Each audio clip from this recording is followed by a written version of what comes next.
जय श्री कृष्ण दोस्तों, आप सभी का हमारे चैनल पर स्वागत है। आज की कहानी का शीर्षक है बद्रीनाथ की कहानी। आप बद्रीनाथ की कहानी जानते हैं।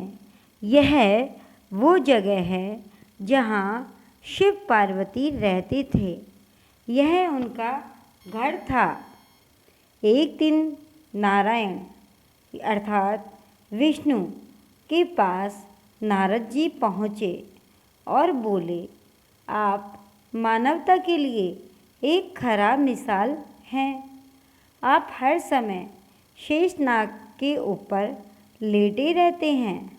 आपकी पत्नी लक्ष्मी हमेशा आपकी सेवा में लगी रहती है और आपको लाड़ करती रहती है। इस ग्रह के अन्य प्राणियों के लिए आप अच्छी मिसाल नहीं बन पा रहे हैं।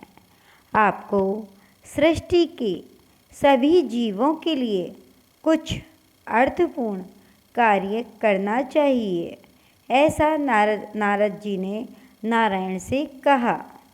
इस आलोचना से बचने और साथ ही अपने उत्थान के लिए भगवान को भी ऐसा करना पड़ता है।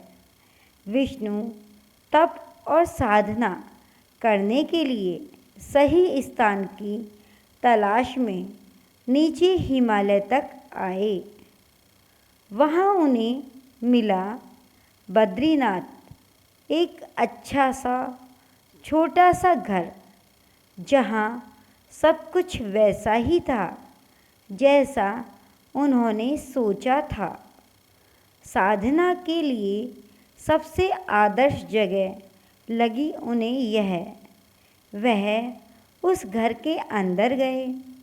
घुसते ही उन्हें पता चल गया कि यह तो शिव का निवास है और वह तो बड़े खतरनाक व्यक्ति हैं।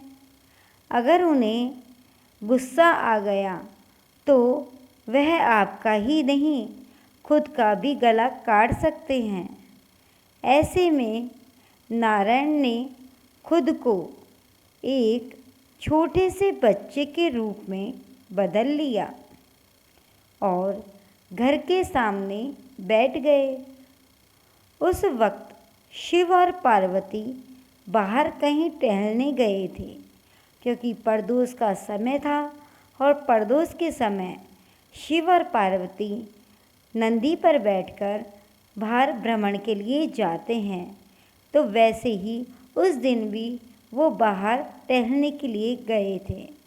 जब वे घर वापस लौटे तो उन्होंने देखा कि एक छोटा सा बच्चा ज़ोर ज़ोर से रो रहा है।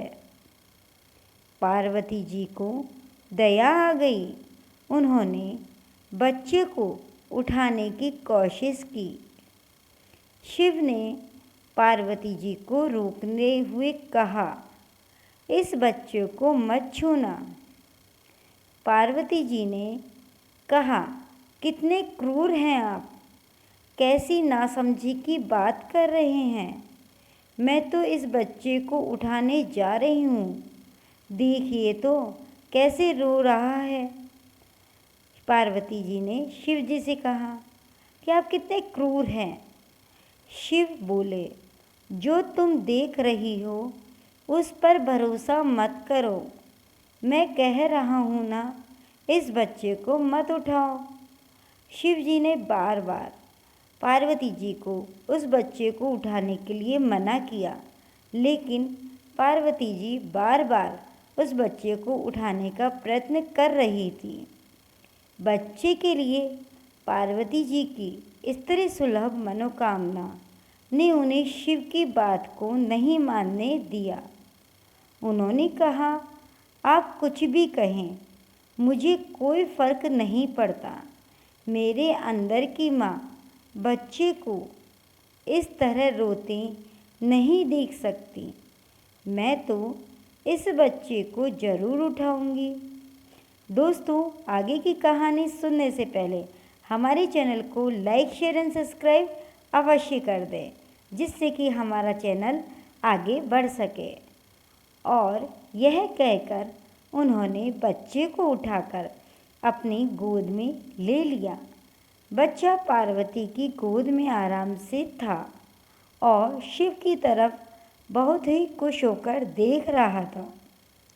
शिव इसका नतीजा जानते थे, लेकिन करे तो क्या करे, इसलिए उन्होंने कहा, ठीक है, चलो देखते हैं क्या होता है। पार्वती जी ने बच्चे को खिला पिलाकर चुप किया और वहीं घर पर छोड़कर खुद शिव के साथ गर्म पानी में से स्नान के लिए बाहर चली गईं। माता पार्वती ने उस बच्चे को चुप कर दिया। जब बच्चा चुप हो गया, हंसने लग गया, खेलने लग गया, तो उसे घर के अंदर छोड़कर वो गर्म पानी में स्नान करने के लिए चली गई। वहाँ पर गर्म पानी के कुंड हैं। उसी कुंड पर स्नान के लिए शिव पार्वती चले गए। लौट कर आए तो देखा कि घर के अंदर से बंद था। घर का दरवाज़ा अंदर से बंद था। शिव तो जानते ही थे कि अब खेल शुरू हो गया है। पार्वती जी हैरान थी कि आखिर दरवाज़ा किसने बंद किया। शिव बोले, मैंने कहा था ना, इस बच्चे को मत उठाना। तुम बच्चे को घर के अंदर लाई और अब उसने अंदर से दरवाज़ा बंद कर लिया है। पार्वती जी ने कहा, अब हम क्या करेंगे? अब हम कहाँ जाएंगे, क्या करेंगे? शिव के पास दो विकल्प थे।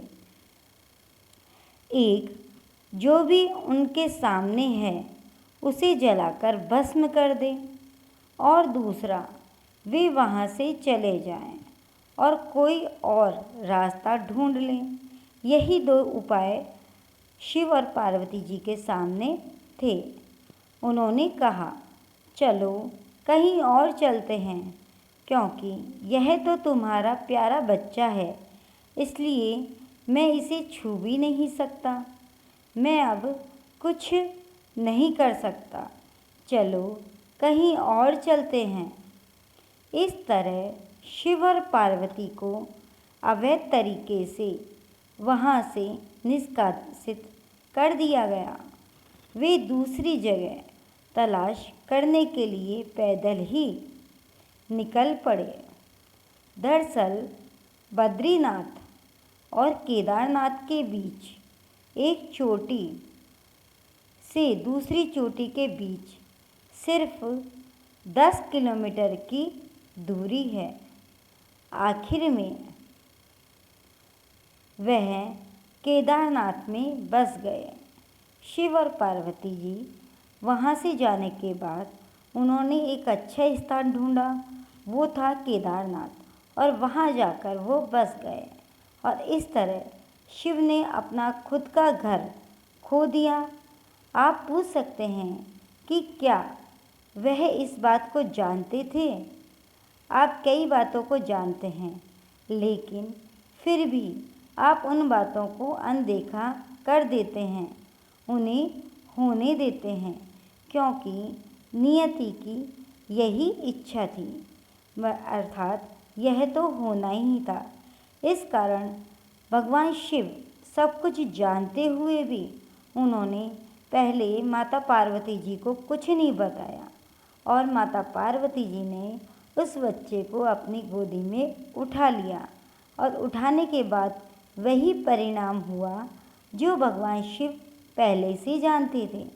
तो दोस्तों, यह थी बद्रीनाथ आश्रम की कहानी कि वह स्थान किसका था और बाद में किसके लिए पूजा गया। आपको यह कहानी कैसी लगी? अच्छी लगी हो तो हमारे चैनल को लाइक, शेयर एंड सब्सक्राइब अवश्य कर दें, और कमेंट बॉक्स में जाकर जय श्री कृष्णा लिखना ना भूलें। जय श्री कृष्णा दोस्तों।